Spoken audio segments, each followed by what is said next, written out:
설교라고 하는 것이 무엇이냐라고 할 때 이 설교는 하나님의 말씀을 설명하는 것이며 하나님의 말씀으로 안내하여 여러분들이 이 말씀에 집중하고 이 말씀이 여러분들에게 역사하기를 간절히 바라는 겁니다. 저의 언설이라든가 저의 지식은 아무 의미가 없습니다. 지식을 많이 쌓는다. 그래서 여러분이 지식이 탁월해지고 또 그래서 성경의 줄거리를 많이 알거나 성경을 많이 외우게 만드는 자극을 주어서 여러분들이 성경 줄거리를 읊어대고 성경 말씀을 많이 외워서 다른 사람들로부터 존경을 받는 것은 저는 아무런 의미가 없다고 봅니다.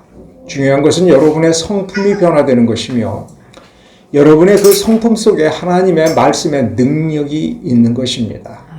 그러기 위해서는 제가 설교를 잘한다는 건 별 의미가 없어요. 여러분들이 항상 하나님의 말씀을 들여다보면서 이 말씀이 무슨 뜻인가? 이 말씀을 왜 주셨는가? 이 말씀에서 우리가 어디에 어떻게 집중을 해야 하나님께서 이 말씀을 주신 목적이 이루어지는가라고 하는 것입니다. 항상 의문을 가져야 됩니다. 의심이 아닙니다. 이 말씀을 더 깊이 들어가기 위해서 이 말씀에 어디를 보고 어떻게 생각해야 될 것인가를 늘 고민해야 됩니다. 늘 고민해야 우리는 늘 점점 더 똑똑해질 것입니다. 예를 들면 여러분들은 이 앞에 이사야 말씀이 쓰여져 있죠. 이 말씀을 보면서 무슨 생각을 해보셨습니까? 이 말씀을 왜 주셨는지, 누구에게 주셨는지, 무슨 뜻인지를 점점 더 깊이 또 묻고 또 물어봐야 됩니다. 이 말씀 누구에게 준 겁니까? 누가 이 말씀을 받은 겁니까? 이 말씀에서 누구를 가리키는 겁니까? 아, 우리에게 주신 거야. 우리에게 구세주가 임하였고 하나님의 영광이 임하였다라고 해석을 하는 건 잘못된 겁니다. 그건 적용입니다. 원래 저기에서 일어나라라고 할 때 누구에게 얘기한 거냐면 구속자 예수 그리스도예요. 왜 이렇게 정확히 봐야 되느냐 하면 이 맥락에서 이어지는 맥락에서 12절에 내게 굴복하지 않은 자들은 다 멸망할 거다라는 말이 있기 때문에 그렇습니다. 저걸 우리에게 주셨고 너는 신자요. 너는 예수를 믿었기 때문에 하나님의 영광이 임하였으니 일어나 빛을 발하라. 이렇게 해석을 해버리면 너에게 성도인 너에게 굴복하지 않는 자들은 다 멸망당할 거야. 이런 말이 됩니다. 그런데 전 예수님을 가리키면서 예수의 권세와 영광이 어떠한가를 말을 해준다면 우리도 신자라고 하더라도 이 예수께 굴복하지 아니하면 예수께 굴복한다는 건 뭐냐면 비굴해진다는 게 아닙니다. 주의 말씀을 철저히 복종하고 말씀대로 하려고 필사적으로 노력을 하는 것을 의미합니다. 나의 생각을 하나님의 생각 앞에 굴복하고 나의 노력과 정성과 행위를 예수를 통하여 나타난 하나님의 뜻. 좀 더 근접적으로 얘기하면 주님께 우리의 머리, 우리 교회의 머리 대신 주님께 굴복을 해야지 우리 중에 있는 누구의 권세, 누구의 권위, 누구의 지식, 누구의 주장에 굴복을 하면 멸망할 거라는 뜻입니다. 좀 더 깊이 더 들어가면 우리는 여러 가지 많은 것들을 생각할 수 있습니다. 마찬가지입니다. 특히 오늘 우리가 정한 이 본문 그리고 요새 몇 번에 걸쳐서 계속해서 다루는 주제에서 반란, 반역 이것에 대한 초점을 잘 이해하려면 이러한 생각을 우리는 명확히 가지고 있어야 됩니다. 우리는 침례교인입니다. 침례교인이 다른 어떤 교파보다도 더 철저하게 추구한 것은 말씀의 백성이라는 점입니다. 장로교파라든가 감리교파하고 다른 점이 뭐냐면 교리는 매우 중요하다. 그러나 우리가 잊지 말아야 될 것은 이 교리는 성경을 드러내고 우리가 할 수 있는 대로의 삶의 변화가 일어나서 하나님의 말씀에 부합하는 사람이 된다. 말씀에 부합하기 위해서 우리가 손해를 보아도 기꺼이 감수한다. 아무리 교리가 중요하고 삼일체 교리를 어기거나 어떤 교리를 어기면 이단이 된다 할지라도 그래서 이 교리를 철저히 따른다라고 하는 점에서는 침례교인은 장로교인과 다를 바가 없습니다만 항상 잊지 말아야 될 것은 우리는 말씀으로 돌아가고 말씀에 서 있고 어찌했거나 내 삶에서 지극히 단순한 것이라 할지라도 말씀에 복종할 줄을 아는 사람이 되고 항상 말씀을 보면서 왜 이런 말씀을 하셨지? 내가 이 말씀을 정확하게 이해하고 있는가를 늘 반성하는 겁니다. 오늘 우리 본문 우리가 14절서부터 24절을 읽었지 않습니까?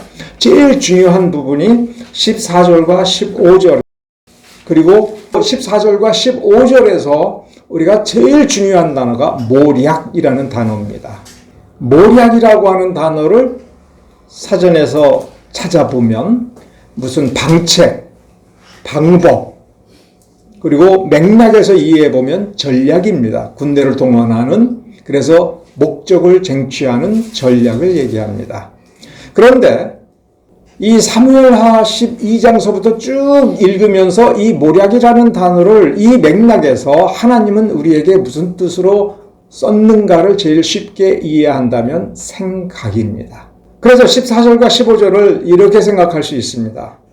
훗세의 생각이 아히도벨의 생각보다 더 낫다라고 압살롬도 생각을 하고 압살롬을 지지하는 장로들, 전략가들, 참모들도 그렇게 생각을 했다. 그런데 하나님의 생각은 달랐다. 하나님은 압살롬이 화를 당하여 멸망하도록 하게 만들 작정으로 아히도벨의 좋은 생각을 파하기로 은밀히 역사하셨다.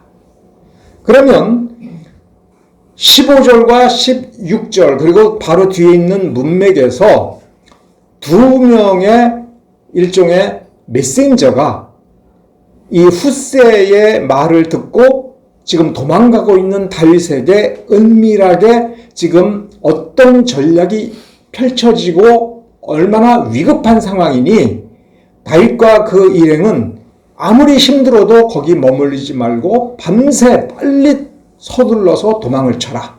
거기에 분명히 쳐들어갈 것이다. 이렇게 전가를 주는데 여기에서 본문이 우리에게 살짝 덮고 말해주지 않는 부분이 있습니다. 14절과 15절을 읽어보면 얼핏 압살롬은 훗세를 믿는 것처럼 보입니다. 그런데 안 믿었습니다. 이게 성경은 우리에게 살짝 덮어서 깊이 들여다보고 생각을 많이 하는 사람만 알 수 있게 해줍니다. 즉 성경은 모든 것을 완벽하게 드러내주는 것이 아니라 깊이 생각해보고 간절히 하나님의 마음을 찾는 사람에게 그때 보여주는 그 밑에 깔려져 있는 것들이 있습니다. 훗세의 생각은 뭐냐면 다윗이 어디로 도망을 치든 다윗이 결국은 도망가봤자 이 나라 어느 구석인데 언젠가는 다윗이 어디에 있을 것인지는 분명히 드러날 것이니 지금 전국에서 압살롬의 반란을 지지하는 군대를 한 군데로 모아라.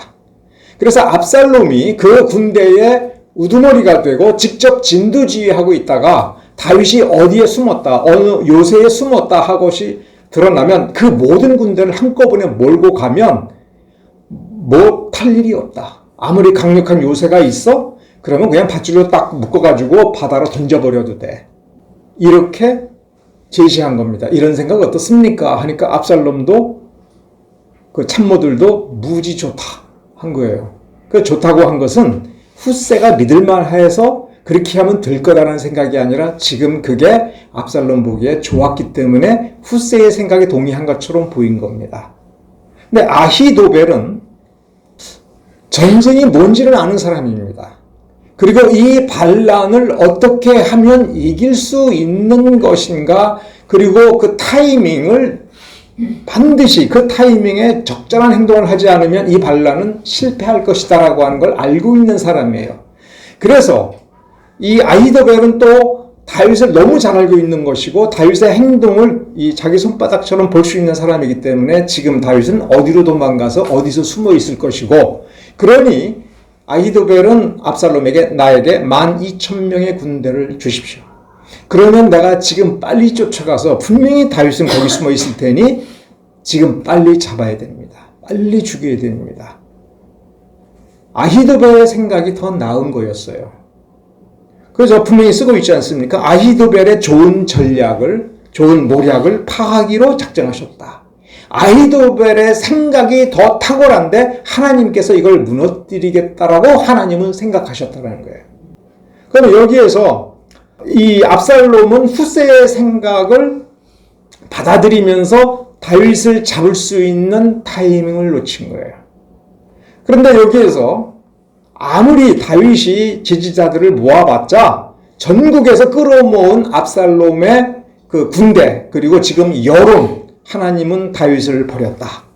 이제 압살롬, 다윗의 시대는 갔고 하나님께서 약속하신 대로 다윗의 자손 중에 가장 뛰어난 압살롬을 세워서 왕으로 세우기로 작정하셨다라고 하는 그런 소문을 퍼뜨리고 그런 이미지를 만들고 백성들이 거기에 동요되도록 만드는 이 상황에서 이제 군대마저도 자기 주변에 끌어모으면 이 나라는 내 것이다.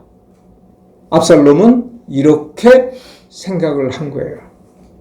여기에서 무슨 생각을 했는지 또 그 생각의 깊은 곳으로 들어가 보면 압살롬은 무엇을 추구한 것입니까? 자기가 힘을 모을 수 있다. 그리고 자기 동지들과 더불어서 이 권력을 쟁취하고 이 나라를 차지할 수가 있고 이 나라를 나의 나라로 만들 수 있다라고 생각을 한 것입니다. 압살롬은 뭘 생각하지 않았습니까? 하나님을 생각하지 아니했습니다. 하나님께서 주신 말씀을 깊이 생각하면서 하나님께서 이 나라를 세우시고 이 나라의 통치를 사울에서 다윗에게로 옮긴 목적이 무엇인가 이미 명확하게 보여주었고, 다윗의 삶 전체를 통해서 가장 가까이에 있었던 압살롬이 그 다윗의 모습을 보고도 하나님의 목적, 하나님의 계획, 하나님의 생각을 무시하고 하나님이 뭐라고 생각했든 간에 내가 이 나라를 차지하고 나를 위하여 이 나라를 통치를 하고 이 나라의 많은 백성들을 자기에게로 굴복시키겠다라는 생각을 한 것입니다. 그래서 일단 모든 군대를 내게로 모아서 내가 직접 진두지휘하여 나의 군대로 수만 명의 군대를 내 편으로 만들면 어떤 누구도 나를 이길 수 없을 것이다라고 생각을 해서 후세의 전략에 동의를 한 겁니다. 그런데 후세는 자기 목숨을 걸고 다윗이 도망갈 시간을 벌어줄 생각으로 군대를 모으십시오라고 한 거예요. 군대를 모으는 시간을 다윗에게 그 시간을 벌어주기로 한 겁니다. 그런데 본문에 잘 읽어보면 요나단과 아히마아스라고 하는 사람을 몰래 다윗에게 보냅니다. 그렇죠? 그런데 이 두 사람이 없어진 걸 금방 알아내요. 그래서 이 두 사람을 찾는 추격대를, 수색대를 보냅니다. 그래서 잡힐 뻔했죠? 그러면 이 두 사람이 사라진 걸 이렇게 금방 알았다는 것은 이 제사장 사독과 아비아달이 다윗 사람이며 후세도 다윗 사람이라고 하는 것을 압살롬이 분명히 인식하고 의심하면서 감시병을 두었던 겁니다. 그래서 누가 없어졌는지 금방 알은 겁니다. 그래서 어느 길로 가는 것인지도 금방 알았습니다. 그래서 위급하게 추격대가 쫓아오자 할 수 없이 우물에 숨었는데 그거를 못 찾은 겁니다. 본문의 문맥을 읽어보면 왜 못 찾았습니까? 하나님께서 자신의 생각, 하나님 자신의 생각이 성취되도록 하기 위하여 이렇게 역사한 겁니다. 여기 이 맥락을 쭉 읽어보면 생각이 모든 것을 만들어낸다가 아니라 생각하고 목숨을 걸고 행동하는 사람들이 있죠. 훗새가 다윗의 친구라고 세상이 다 알고 압살롬도 다 아는데 다윗이 너는 압살롬에게 항복해서 다윗을 배반하여 압살롬에게 충성하겠다고 해라. 그러면 상식적으로 아니 누가 그 말을 믿겠습니까? 나 의리가 있는 사람이라는 거 다 알고 다윗의 친구라는 것을 다 알 텐데 그래도 내가 가야 된다. 다윗을 배반했다고 해라 할 때 그 말에 동의를 한 것은 목숨을 건 겁니다. 그리고 목숨을 걸고 다윗을 위한 모략을 펼쳐서 압살롬을 설득을 했습니다. 그리고 목숨을 걸고 2명의 메신저를 보내서 빨리 피하라고 하는 소식을 전했습니다. 매 순간순간 목숨을 거는 겁니다. 한 번이 아닙니다. 그런데도 자기 목숨을 걸고 다윗을 위하여 무언가를 한 것입니다. 필사적이지요. 다윗도 필사적입니다. 아무 일도 안 하면 아무것도 이루어지지 않는 겁니다. 목숨을 걸고 하나님의 나라를 지금 지키고 있는 것입니다. 불신앙이 뭡니까? 말씀에 충실하지 아니하는 것은 무엇입니까? 그게 반역입니다. 아담이 하와와 더불어서 먹지 말아야 될 나무의 열매를 따먹었을 때 그 열매 따먹은 게 문제가 아니죠. 그 속에 품은 것은 무엇입니까? 하나님께서 창설하신 에덴 동산뿐만 아니라 이 지상 이 나라의 세계적 질서, 섭리적 질서의 맨 윗자리에 하나님이 아닌 자기가 앉아서 이 세상을 자기 뜻대로 통치하고 싶었던 겁니다.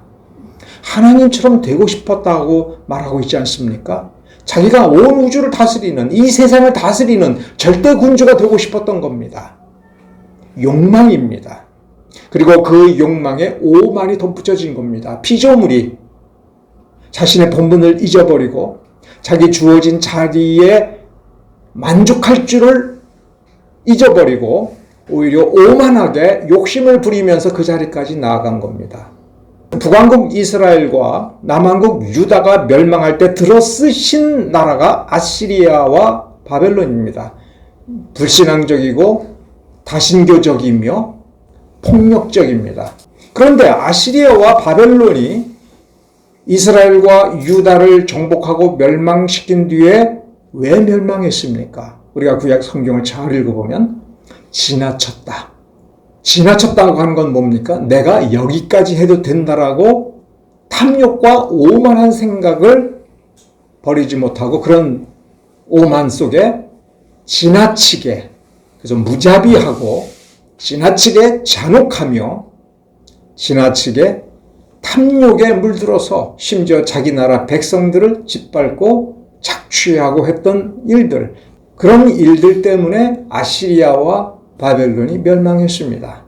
아시리아와 바벨론이라는 이름으로 검색을 해보면 이 나라들은 1000년, 2000년의 역사를 가졌다 이런 식으로 나오는데 좀 더 자세히 들여다보면 왕조의 역사는 얼마 존속하지 못합니다. 절대 권력을 추구하면서 오만하게 지배하고 짓밟고 약탈을 본업으로 할 때에는 항상 그 나라는 쉽게 망합니다. 그래서 아시리아와 바벨론이 망할 때에도 하나님께서 그들을 징벌했다라고 쓰고 있습니다. 그 하나님의 징벌, 하나님의 섭리적 원칙을 벗어나서 하나님의 질서에 도전하는 것을 성경에서는 반역이다, 반란이다라는 개념으로 설명하고 있습니다. 압살롬이 아무리 자신이 그 백성들의 마음을 훔치고 백성들을 자신에게로 끌어모으고 자신의 뜻대로 새로운 질서의 나라를 만들 수 있을 것이라고 아무리 자신을 해도 이 세상을 다스리시는 참된 군주는 하나님이시다라고 성경이 선포하고 있고 그러한 하나님의 섭리적 질서는 작동하고 있는 것입니다. 오늘 본문은 우리에게 그것을 보여줍니다. 아히도벨이라는 사람은 전략을 압니다. 아히도벨은 하나님께서 다윗을 왜 쓰셨는지, 다윗이 아무리 잘못을 해도 이 다윗이 다시 하나님의 자비를 받을 수밖에 없는 그 이유를 압니다. 여러분, 다윗이 어떻게 해서 왕이 되었고 다윗의 후손들이 영원히 왕이 될 것이다 하면서 결국 다윗의 혈통을 통해서 메시아 예수 그리스도 영원한 왕이 오시고 저 영원한 하나님 나라의 우편 보좌에 왕으로서 앉아 계시면서 교회의 머리가 되시도록 하는 이 다윗의 믿음의 본질이 무엇인지 여러분 성경에서 늘 확인하고 있어야 됩니다.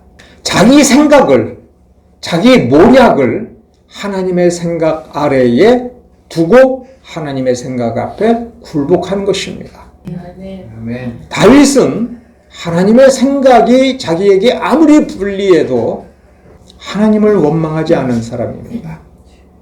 오히려 하나님의 생각을 적극적으로 쫓으려고 했습니다.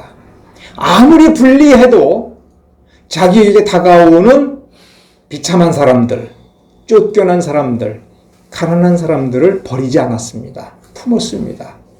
그리고 그들을 먹이기 위해서 미친 짓까지 하고 구걸까지 하고 모욕까지 당했습니다.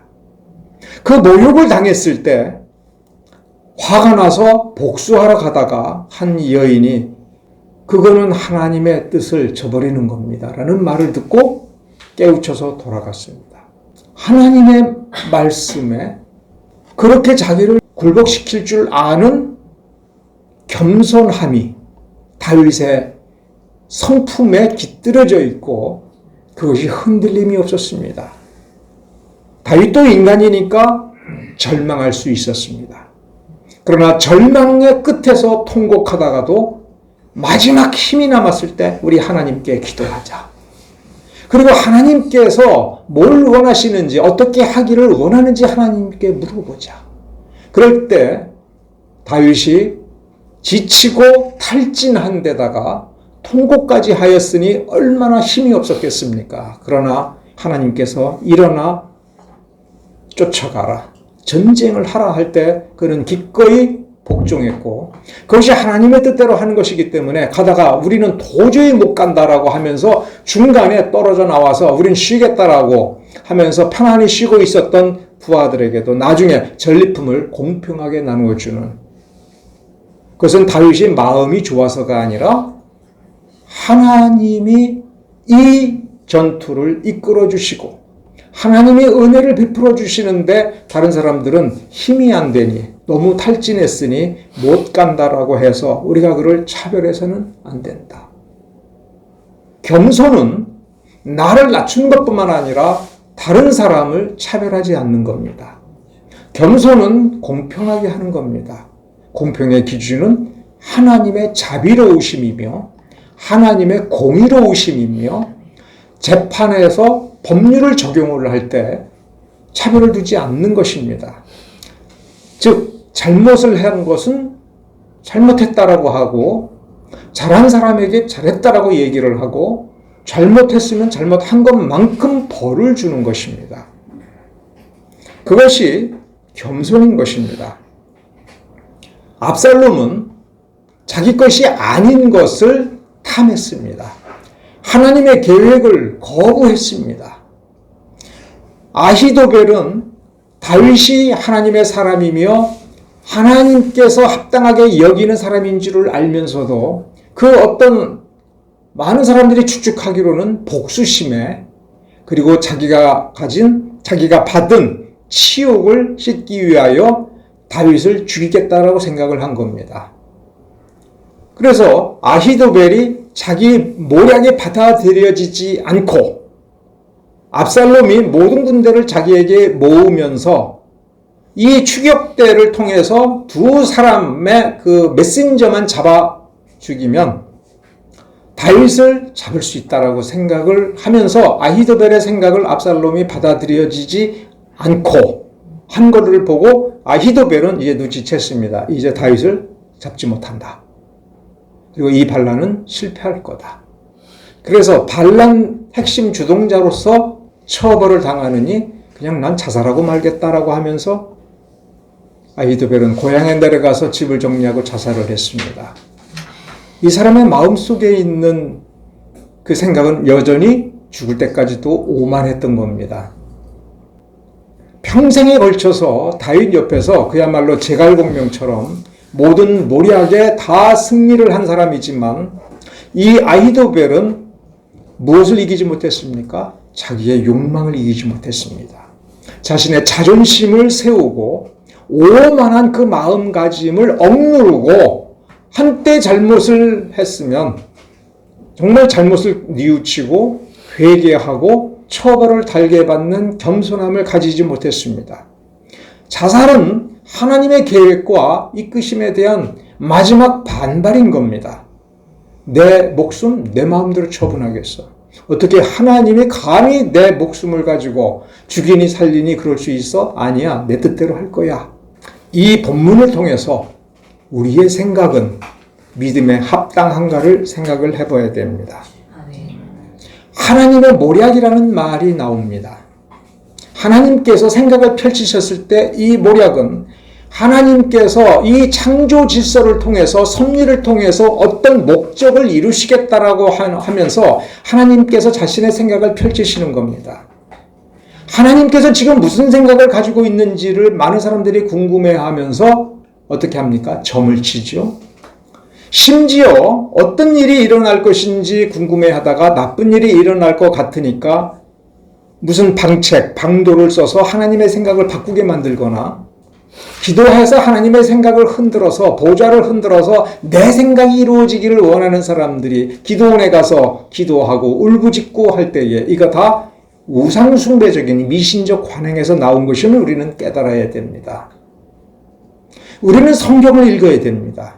성경을 읽으면서 하나님께서 우리에게 무엇을 말씀하시고 우리가 어떤 사람이 되기를 원하는지, 우리가 그런 사람이 못 되었으면 하나님의 말씀을 통해서 역사하시는 성령의 능력으로 우리의 성품이 변화되고 우리의 성품이 하나님의 성령의 열매인 그 성품이 됨으로써 하나님의 뜻을 기쁘게 순종하는, 그래서 하나님께 합당한 사람이 되어가는 그러한 열망을 품어야 되는 것입니다. 하나님은 살아계십니다. 하나님은 완전한 지혜를 가지고 계십니다. 하나님의 지혜는 조화롭습니다. 하나님의 지혜는 어떤 때는 우리 눈에 보기에 우리에게 불리하고 우리가 망해하고 우리가 잊혀지고 우리가 용도 폐기될 것처럼 생각을 하지만 하나님은 우리를 사랑하십니다. 그 사랑은 완전한 사랑인 것입니다. 하나님은 공평하신 분이기 때문에 우리의 순종과 헌신에 대해서 충분한 보상을 주시는 분입니다. 이미 벌써 주셨는지 모르겠습니다. 아직 다 못 받았다라고 할 때 우리는 안심하고 있어야 됩니다. 왜냐하면 하나님은 공평하신 분이기 때문에.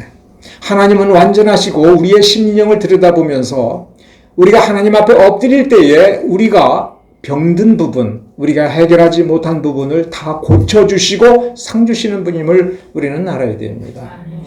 성경에 하나님께서 어떤 계획을 가지셨는지, 이제 무슨 일이 펼쳐질 것인지는 우리는 몰라도 그 모든 계획을 관통하면서 우리에게 요구한 것이 성경에 분명히 써 있습니다. 예를 들면 아모스 5장 21절서부터 24절에 공법을 물같이 정의를 하수같이 흘려보내라. 이건 뭡니까? 명령입니다. 우리에게 명시적으로 준 명령입니다.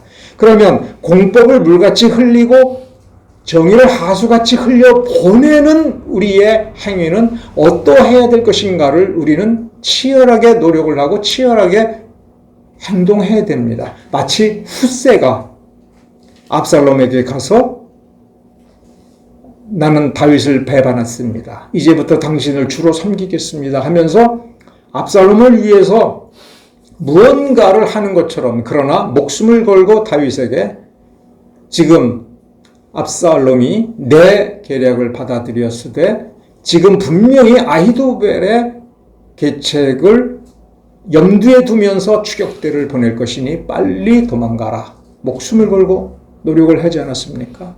우리는 이렇게 공법을, 정의를 세우기 위해서 무엇인가를 하는 사람이 되어야 됩니다. 세상의 빛과 소금이 되라 할 때 그것은 우리에게 옵션으로 준 것이 아니라 우리에게 명령으로 준 겁니다. 나의 행복, 나의 즐거움을 위해서 무엇을 할 것이냐가 아니라 세상을 향하여, 저 어두운 세상을 향하여 빛된 역할, 소금의 역할로서 무엇인가를 생각하고 열심히 하고 발버둥을 치는 것은 우리가 하나님을 우리의 주로 섬기고 예수가 교회의 머리라고 할 때 주님의 명시적인 명령이므로 우리는 불철주야 앉으나 서나 자나 깨나 그 생각을 해야 됩니다. 우리가 어떻게 해야 세상에 빛을 발해야 될까? 소금 역할을 해야 될까? 이것을 아무리 문구로 우리 머릿속에 외워도 의미가 없습니다. 맨날 외우는데 아무것도 하지 않으면 우리는 명령에 순종한 사람이 아닌 겁니다. 내 인생 전체를 구상을 하면서 어떻게 해야 이 말씀에 부합한 사람으로 점점 되어갈까? 우리는 죽기 전에 몸부림을 쳐보고 목숨을 걸어보아야 되는 겁니다. 우리는 어떤 사람이 되어야 될까? 성경에 무수한 말씀이 있습니다만 우리는 빌립보서 2장 3절부터 7절을 읽어보아도 명확합니다. 우리에게 뭘 요구합니까? 겸손하라. 자기보다 남을 낮게 더 나은 사람으로 여기라.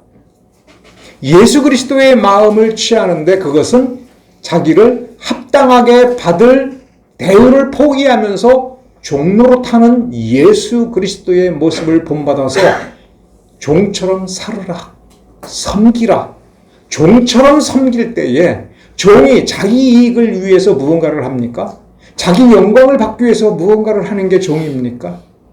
자기는 애쓰고 노력하되 잊혀지는 존재가 되고 버려지는 존재인데 겸손히 그러한 운명, 이거를 겸손히 받아들이는 겁니다. 그래도 우리는 기뻐할 수 있는 게 주님이 우리를 이렇게 섬겼고 우리 주님이 내가 이렇게 섬기고 세상에서는 잊혀지고 보상을 받지 못한다 할지라도 하나님께서 영원히 상 주시는 분이며 내가 잊혀진 만큼 상에 상을 더해 주시는 분이다라고 하는 것을 분명히 보여주셨기 때문에 우리는 하나님을 믿을 뿐만 아니라 아는 사람들 아닙니까? 하나님이 그러한 분이라는 것을 알았으면 우리는 그렇게 살아야 되는 것입니다. 신명기 14장 21절부터 29절을 또 한 번 우리가 기억을 해야 될 말씀입니다. 너희는 너희 하나님 여호와의 거룩한 백성이라. 그러면 어떻게 하라고요? 자비로워야 된다. 염소 새끼를 그 어미의 젖에 삶지 마라. 이렇게 먹으면 굉장히 맛있다 할지라도 그 어미의 젖에 그 새끼를 삶는다고 하는 것, 그 염소가 그걸 알겠습니까? 염소 새끼가 그걸 알겠습니까? 문제는 그거를 즐기는 그 사람의 심성입니다. 그렇게까지 해서 내 입맛을 충족시키는 너의 잔인한 마음은 나하고는 맞지 않아. 거룩한 백성은 그렇게 무자비해서는 안 돼. 잔혹해서는 안 돼. 너는 11조를 내야 돼. 그런데 신명기 14장에서 11조를 내는 목적은 무엇입니까? 분깃이 없는, 재산이 없는, 소득이 없는 가난한 사람들, 고아, 과부 지나가는 배고픈 나그네에게 베풀기 위하여 베풀 준비를 하는 겁니다. 그것이 매우 중요한 삶의 원칙이죠. 우리는 복을 받아야 되고 우리는 부자가 되어야 됩니다. 그런데 부자가 될 이유가 내가 럭셔리하게 살고 싶고 남부럽지 않게 살고 싶어서라면 우리는 아직 부족한 것입니다. 하나님의 백성이라면 가장 중요한 건 하나님을 섬기고 이웃을 섬기고 불쌍한 사람들에게 도움을 더 많이 주기 위해서 더 큰 부자가 더 많은 도움을 베풀 수가 있는 것이지요. 이것이 순종이고 하나님을 믿는다라고 하면서 하나님의 거룩한 백성이라고 하면서 이러한 생각을 거부하고 하나님이 주신 은혜와 축복과 권능을 자기 자신의 행복을 위해서 쓰는 것은 반역인 겁니다. 나를 중심으로 해서 질서를 바꾸고 교회의 질서를 바꾸고 세상의 질서를 바꾸려고 하는 것은 아담의 패역한 반란을 닮아가는 것입니다.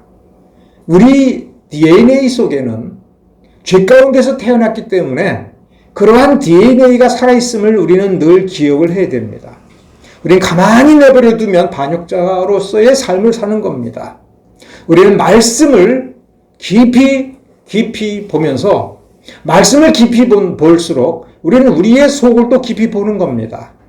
말씀을 깊이 받아들일수록 우리 본성의 깊은 곳에 말씀을 적용하고 그 본성 깊은 곳에 있는 반역적 심리, 이주의적인 심리, 나를 인정받고 싶고 나를 드러내고 싶고 내가 휘두르고 싶은 그러한 욕망을 절제할 수가 있는 것입니다. 우리는 우리를 부인해야 됩니다. 우리는 우리 자신의 인정받기를 포기해야 됩니다. 거부해야 됩니다. 그래서 이름을 드러낼 자리로 가는 것이 아니라 이름이 잊혀지고 사람들이 무시해도 되는 그런 자리를 우리는 스스로 찾아가야 이게 맞는 겁니다. 그러면 우리는 완전히 잊혀지면 우리는 뭐가 남는다고요? 주의 사랑이 남는 것이고 주께서 기뻐하시면서 우리를 품에 안아주시고 우리에게 상 주시는 주님을 믿는 것입니다. 이것이 신자의 길임을 여러분 생각하시기 바랍니다. 기도하겠습니다.